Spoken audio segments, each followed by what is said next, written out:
Checking in with chapter 4 and half of chapter 5 of Galore, which has kind of confused me because we've gone from part 1, which definitely feels like it's in the 18th century, somewhere in there.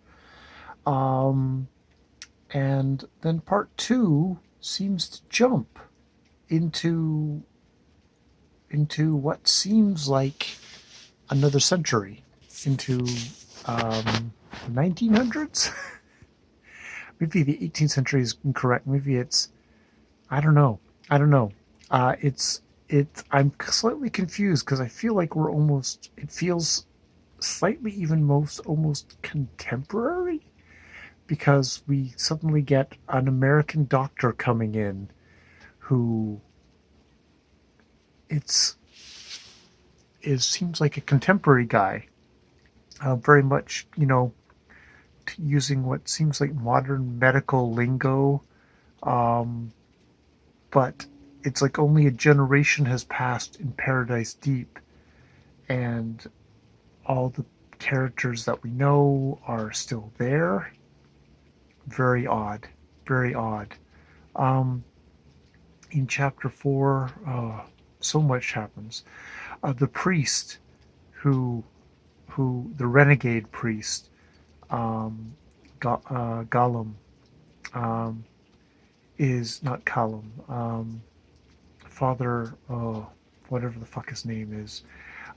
He finally runs afoul. They send in the official Catholics, and um,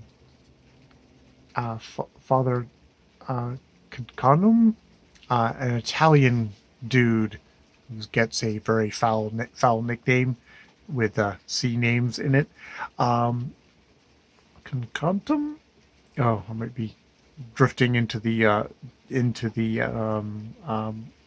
nickname, so forgive me. Basically excommunicates him, shuns him.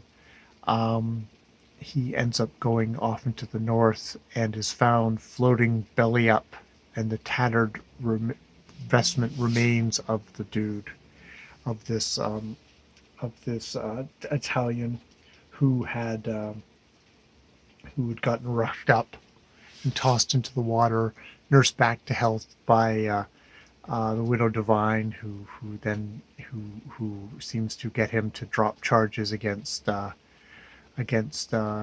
Judah and Lazarus and whoever else tossed him into the water in the first place. Um, God, God, it's actually okay. I'm just skipping ahead to the doctor. The doctor who comes gets kind of filled in on the genealogy, but he has to get it explained to him a couple of times because it's so fucking confusing. And indeed, I'm finding it very, very confusing and somewhat alienating, which, it's good that there's an American doctor there going, huh? Who? She's married to who?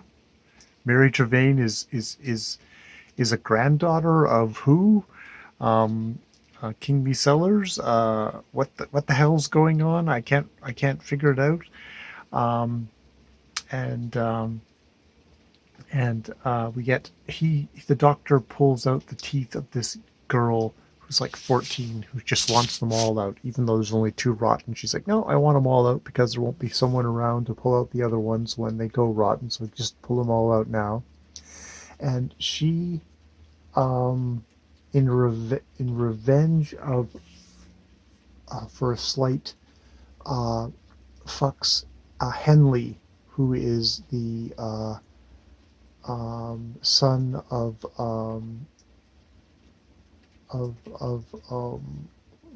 one of the divines, um, and Lazarus Divine, and indeed, um, I can't even Lazarus Divine, but basically she fucks him for in revenge a good couple of times, and then walks away from him, and then ends, of course, gets pregnant, and then the doctor, after kind of 24 hour after like 7 days of partying because of the mummers, um, and then having to go out into the woods to see if this guy is okay, but turns out the guy is completely fine.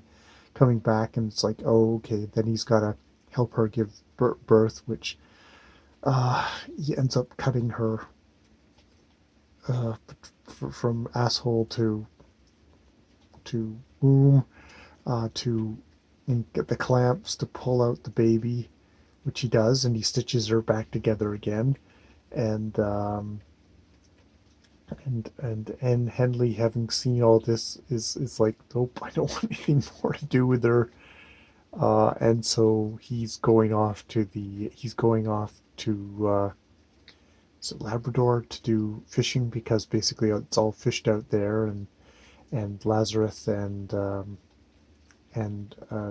Judah, who must be fucking ancient by now, has been doing it for going on 30 years. It's just like the ages, the just I there's so much stuff here. I'm completely confused. Um, it's engaging, but I don't know if it's I'm particularly taking any of it in. Um, uh, yeah, yeah, yeah. It's yeah.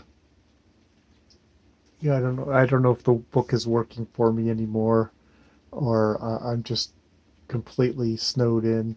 Um, and we skip back in time, and then we get back up to the doctor, and they're going off on this thing.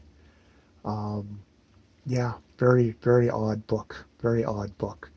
Uh,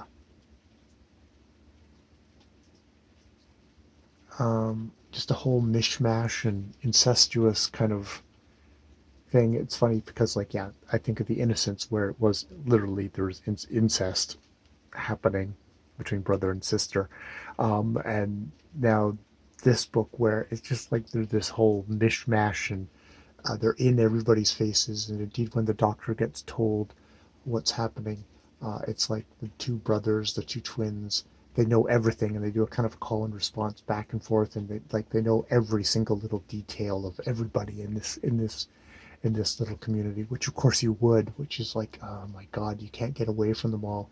And the doctor has this whole thing of just all the weird genetic things of like a bunch of redheads with hemophilia, all from Foxy Irishman, and webbed toes, and um, children who seem to, they're born and they go through into middle age and then old age within like a couple of years. And he's sending back all of these kind of medical reports to his father in his letters. It's just like a weird kind of inbred, kind of bizarre, um, fairy kind of folktale folktale world. And it's just like, it feels like it's still, it's like maybe there's a thing of like, oh, it starts in the 18th century, but then suddenly it's the 20th century, but they're still in the 18th century, kind of that kind of feel to it. Maybe that's what he's getting, what the guy is getting with doing this weird outport, village, fishing village in Newfoundland. I don't know what I'm supposed to take from it. That is what I have so far. And yeah, yeah, that's what I have so far. All right, more videos later.